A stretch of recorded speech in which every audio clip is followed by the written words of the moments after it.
আসসালামু আলাইকুম। কেমন আছো সবাই? আশা করছি সবাই ভালো আছো। আমি আলহামদুলিল্লাহ ভালো আছি।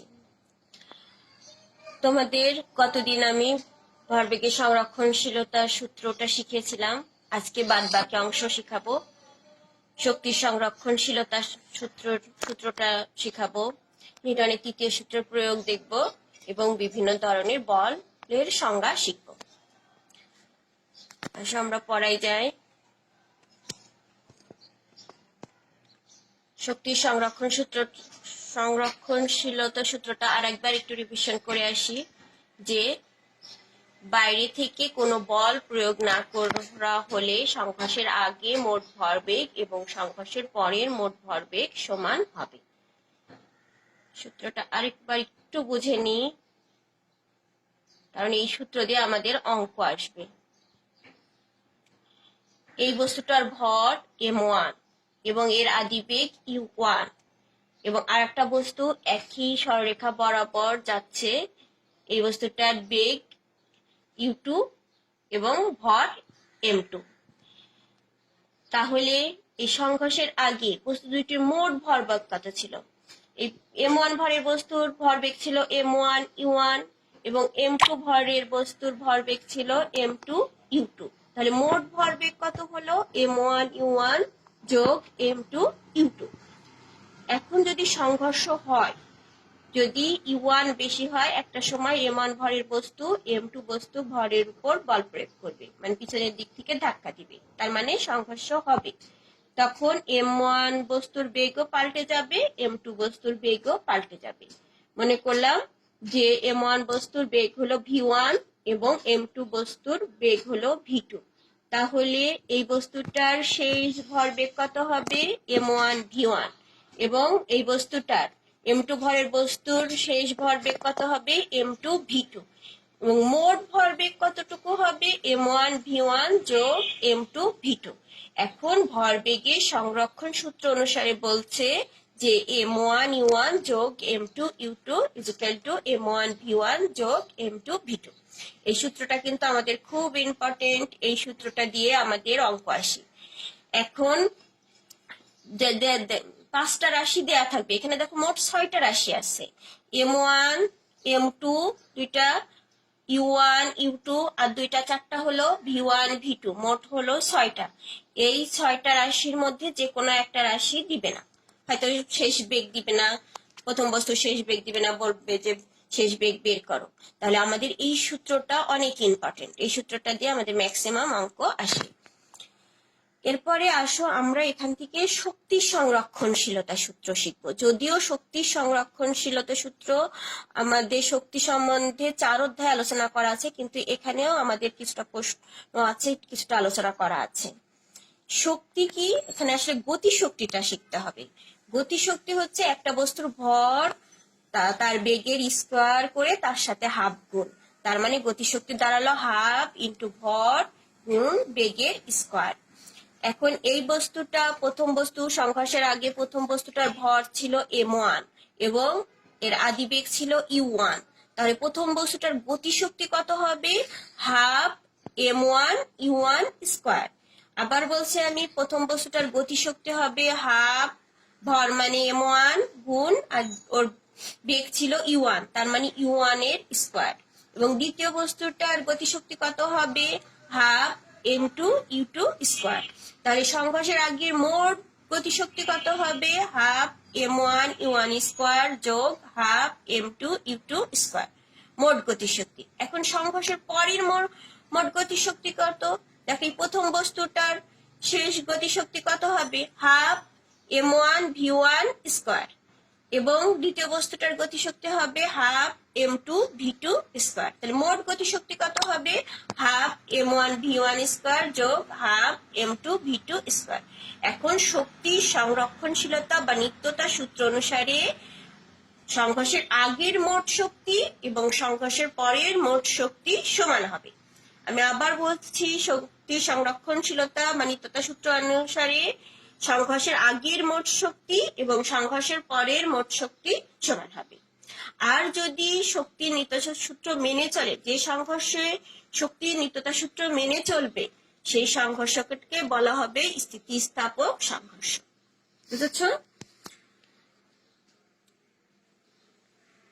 এখন দেখো আমরা তোমাদের বইতে এই শক্তি সংরক্ষণ সূত্র এবং ভরবেগের সংরক্ষণ সূত্র মিলে আর একটা সূত্র পাই, v1 মানে শেষ বেগ, m1 minus m2 into u1 plus 2m2 u2 ভাগ m1 প্লাস m2 এবং v2 is equal to m2 minus m1 into u2 plus 2m1 u1 ভাগ m1 প্লাস m2। এখন এই সূত্রটা আমরা কখন লিখবো? এখানে দেখো v1 নির্ণয় করতে হলে v2 না থাকলেও আমি v1টা বের করতে পারবো এই সূত্র ব্যবহার করে, কিংবা v2টা নির্ণয় করতে হলে v1 না থাকলেও আমি v2টা নির্ণয় করতে পারবো। কিন্তু আগেরটায় v1 এর মান নির্ণয় করতে হলে অবশ্যই v2 এর মান লাগবে, অথবা v2 এর মান নির্ণয় করতে হলে v1 এর মান লাগবে। তোমরা একটু কারেকশন করে নাও, বইতে ঠিক এইভাবেই দেওয়া আছে, কিন্তু এখানে আসলে প্রথম এই যে ভরবেগের সংরক্ষণশীলতা সূত্রটি এভাবে লিখতে পারি, এখানে হবে m1 bracket u1 plus v1 হবে। বইতে এখানে v2 দেওয়া আছে, আসলে v2 হবে না, এখানে v1 হবে। তোমরা বইটা একটু কারেকশন করে নিবে। আমরা ভরবেগের সংরক্ষণ সূত্র এবং শক্তির সংরক্ষণ সূত্র সম্বন্ধে জানলাম। তোমরা চিত্রটার দিকে খেয়াল করো, দেখো আমরা কিভাবে হাঁটি তার ব্যাখ্যা আমরা পাই নিউটনের তৃতীয় সূত্র থেকে। একজন মানুষ যখন হাঁটে তখন পা দিয়ে সে মাটির উপর বল প্রয়োগ করে। দেখুন, পা দিয়ে সে মাটির উপর কি করছে? বল প্রয়োগ করছে। যে এফ বল প্রয়োগ করছে, মাটিও তার উপর বিপরীত দিকে এফ বল প্রয়োগ করছে। বিপরীত দিকে বলে মাইনাস, বল হচ্ছে ভেক্টর রাশি, পা দিয়ে কোন দিকে বল প্রয়োগ করছে? মাটিতে। এফ যদি প্লাস হয় তখন মাটি কি করছে? মাটিও বিপরীত দিকে আমাদের উপর সমান বল প্রয়োগ করছে, ফলে আমরা কিছু একটা বল পাচ্ছি, এই বলের কারণে আমরা হাঁটতে পাচ্ছি। এই প্রশ্ন আমাদের এভাবে আসে, আমরা মাটির উপর দিয়ে হাঁটতে সক্ষম হই, আমরা মাটির উপর দিয়ে কিভাবে হাঁটতে সক্ষম হই ব্যাখ্যা করো। তো আমরা কিভাবে লিখতে পারি? আমরা কিভাবে হাঁটি সেটা নিউটনের তৃতীয় সূত্রের সাহায্যে ব্যাখ্যা করতে পারি। নিউটনের তৃতীয় সূত্র, যখন একটি বস্তু অন্য একটি বস্তুর উপর বল প্রয়োগ করে তখন সেই বস্তুটিও প্রথম বস্তুটির উপর বিপরীত দিকে সমান বল প্রয়োগ করে। আমরা যখন হাঁটি তখন আমরা পা দিয়ে মাটিতে ধাক্কা দিই, অর্থাৎ বল প্রয়োগ করি। তখন নিউটনের তৃতীয় সূত্র অনুসারে মাটিও আমাদের শরীরের সমান ও বিপরীত বল প্রয়োগ করে। এই সমান ও বিপরীত বলটা দিয়েই আমাদের ত্বরণ হয়, ফলে আমরা হাঁটতে পারি। তাহলে এটা আমরা মাটির উপর হাঁটি, এটা কোন সূত্রের প্রয়োগ পেলাম? নিউটনের তৃতীয় সূত্রের প্রয়োগ পেলাম। আর একটা প্রশ্ন আসে আমাদের, যে শক্ত মাটিতে হাঁটা সহজ কিন্তু ঝুরঝুরে মাটিতে হাঁটা সহজ নয় কেন? দেখো, বইতে তোমাদের আছে শক্ত মাটিতে হাঁটা সহজ কিন্তু ঝুরঝুরে বালিতে হাঁটা সহজ নয় কেন? কারণ শক্ত মাটিতে যখন হাঁটা হয় তখন আমরা যে বল প্রয়োগ করি, শক্ত মাটিও আমাদের উপর সমান ও বিপরীতমুখী একটা বল প্রয়োগ করে। কিন্তু ঝুরঝুরি বালি কি করে? যখন আমি বল প্রয়োগ করছি বালিটা হচ্ছে সরে যায়, সরে গেলে সে আর আমাদের উপর বিপরীতমুখী বল প্রয়োগ করতে পারে না। আমরা উত্তরটা আমরা কিভাবে লিখবো? আমরা যখন হাঁটি তখন আমরা পা দিয়ে মাটিতে ধাক্কা দিই, অর্থাৎ বল প্রয়োগ করি। তখন নিউটনের তৃতীয় সূত্র অনুসারে মাটিও আমাদের শরীরে সমান এবং বিপরীত বল প্রয়োগ করে। এই সমান ও বিপরীত বলটা দিয়েই আমাদের ত্বরণ হয়, ফলে আমরা হাঁটতে পারি। এখন শক্ত মাটিতে হাঁটা সহজ কিন্তু ঝুরঝুরে বালিতে হাঁটা সহজ নয়, কারণ শক্ত মাটিতে বল প্রয়োগ করলে সমান ও বিপরীতমুখী বল পাওয়া যায়, কিন্তু বালুর উপর বল প্রয়োগ করা যায় না, কেন? বালু সরে যায়। তাই নিউটনের তৃতীয় সূত্রে পাল্টা বলটাও পাওয়া যায় না। এখন আমরা বল শিখব। স্পর্শ বল কি? যে বল সৃষ্টির জন্য দুইটি বস্তুর সংস্পর্শের প্রয়োজন হয় তাকে স্পর্শ বল বলে। মানে বল প্রয়োগ করবে, যার উপর প্রয়োগ করবে সেটা স্পর্শ করে থাকবে। যদি একটা ঠেলা গাড়িকে ঠেলে নিয়ে যাওয়া হয় তখন ঠেলা গাড়িটি কি করতে হবে? স্পর্শ করতে হবে। তো এই ধরনের বলটাকে কি বলা হয়? স্পর্শ বল। উদাহরণ যেমন ট্রেন দিয়ে ভারী জিনিস তোলা, কোনো কিছুকে ধাক্কা দেয়া, ধাক্কা দিতে হলে কি লাগবে, তার উপর স্পর্শ করে বল প্রয়োগ করতে হবে। ঘর্ষণের জন্য চলন্ত বস্তু থেমে যাওয়া, এটাও স্পর্শ বল।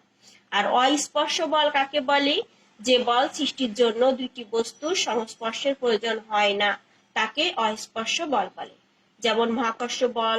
মহাকর্ষ বল কি কোনো বস্তুকে স্পর্শ করে থাকে, টানে না। আমরা যদি উপর থেকে ফেলে দিয়ে একটা বস্তু নিচে পড়ছে, এটা তো পৃথিবী তাকে স্পর্শ করে নেয়, তাহলে এটা কি বল হলো, অস্পর্শ বল। তড়িৎ চৌম্বকীয় বল, এটাও হবে অস্পর্শ বল। এগুলো সব আমাদের জ্ঞানমূলক আসছে। আর আমরা আরেকটা শিখবো, সাম্য বল, অসাম্য বল। এখানে চিত্রটা দেখো,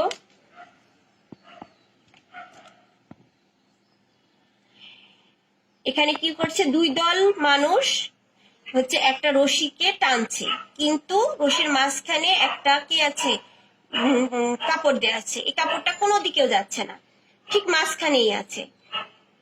তখন এই ধরনের বল, দুই দলরা যে বল প্রয়োগ করলো, কিন্তু বস্তুটা কি হচ্ছে, বস্তুটার উপর কোনো বলই কাজ করছে না, মানে ত্বরণ হয়ে যাচ্ছে শূন্য। এই বলগুলোকে বলা হয় কি, সাম্য বল। আর এটা দেখো, এই বস্তুটা একদিকে ঝুঁকে পড়েছে, তার মানে এটা সাম্য বল না, এটা অসাম্য বল।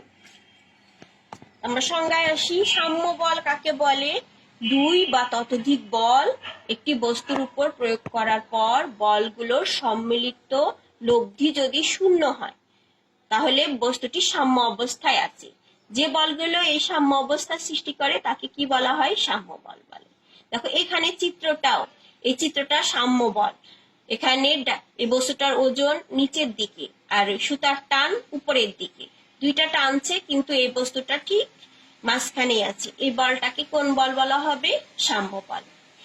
আর অসাম্য বল কাকে বলা হবে,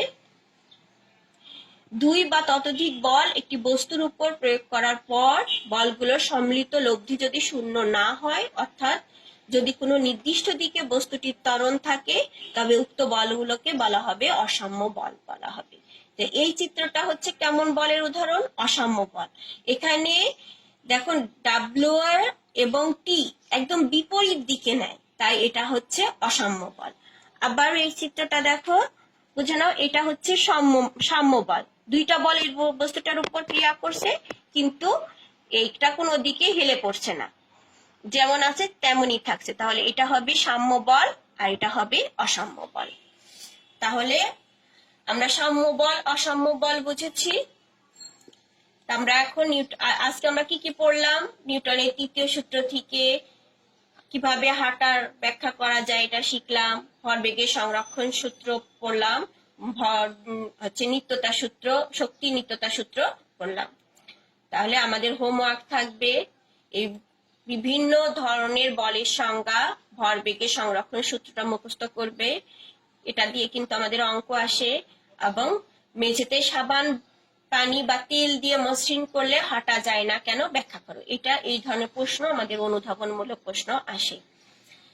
শিক্ষার্থীরা, তোমরা আমার পড়া বুঝতে পারলে এবং এর মধ্যে কোনো যদি সমস্যা থাকে তোমরা আমাদেরকে জানাবে কমেন্টস করে, এবং এই হোমওয়ার্ক গুলো করে রাখবে, বাসায় থাকবে, ভালো করে পড়াশোনা করবে, স্বাস্থ্যবিধি মেনে চলবে এবং সময়টাকে নষ্ট করবে না।